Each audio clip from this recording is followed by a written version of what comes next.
I'm sure you do. Call me if he makes a move. If he makes a move on any of the kids in this town, he won't make another one. Jedroth hung up his cell phone, his gaze on the lights beaming from the second floor of the house across the street. The glow of a TV set was flickering against the wall now. What kind of programs did 6 sons of bitches like Kissel watch? Old classic movies of Shirley Temple? Or maybe Cold Case Files or CSI to keep himself from making mistakes? When Jedroth was working in Chicago when he was a younger man, he'd run across a killer who'd studied all of those kinds of shows for that very reason. And the system had let him learn and go free. Jedroth had seen it happen time after time. It wouldn't happen in his town. That's why he'd come back to Bloomberg after 10 years. He could make a difference here. Quinn was an Atlanta detective and dealt with red tape every day, but Jedroth had an idea that he'd understood and condoned his attitude toward Kissel. He'd gotten the impression Joe Quinn would slice through red tape with the force of a machete. Machete. Hell yes. That's what he'd like to use on that prick in that upstairs bedroom. Cut off his dick and then slice him to pieces. Make your move, you slime ball. Give me a chance to bury you. Lake Cottage, Atlanta. You're leaving? Jane McGuire stood in the doorway of Joe's bedroom, watching him throw clothes into a suitcase. Hey, I just got here yesterday. Is it something I said? I have business in Illinois. He smiled over his shoulder at her. With any luck, I should be back in a few days. Don't act as if either you or Eve will miss me. The two of you will be too busy catching up. She hasn't seen you in 4 months. We'll miss you, Jane frowned. What business? I have to interview a suspect. He changed the subject. Will you drive me to the airport? I have to leave right away, and I want Eve to have the Jeep. You're leaving without telling Eve goodbye? She's at her mother's apartment for the day. It will be okay. I'll call her when I get to Bloomberg. Bullshit. What's happening, Joe? He should have known Jane wouldn't be deceived.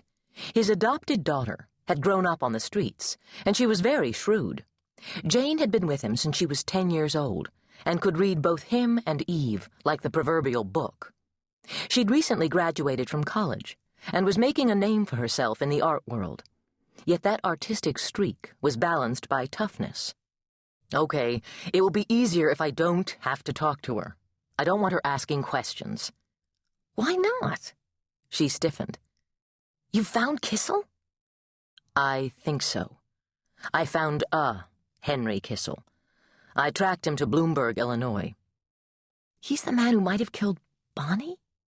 She whispered. So Eve's been told. Montalvo's investigators unearthed 3 possible suspects. Kissel is one of them, and the only one we were able to trace. He fastened his duffel bag. It could all be a bunch of crap. I don't want Eve's hopes raised until I investigate Kissel. I don't think she thought it was crap. She trusted Montalvo. That she did. He said curtly. He played her like a song. No one plays Eve, Jane said. You should know that, Joe. She studied his expression. What the hell happened down in Colombia? Eve told you when she got back. She told me she was on a forensic sculpting job for Montalvo and that you were shot and almost killed. She paused. She didn't tell me you hated his guts. Even though he was once a weapons dealer, she doesn't feel that way. We have an entirely different take on Montalvo. He started toward the door, and we agree to disagree.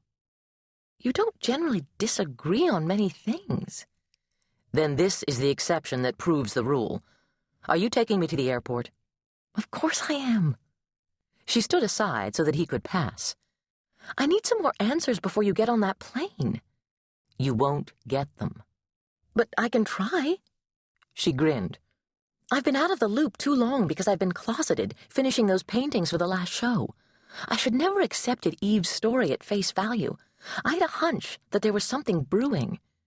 Only in your imagination. He moved toward the front door. Eve and I are just plodding along doing the same old things. Plodding? No way. She followed him out on the porch.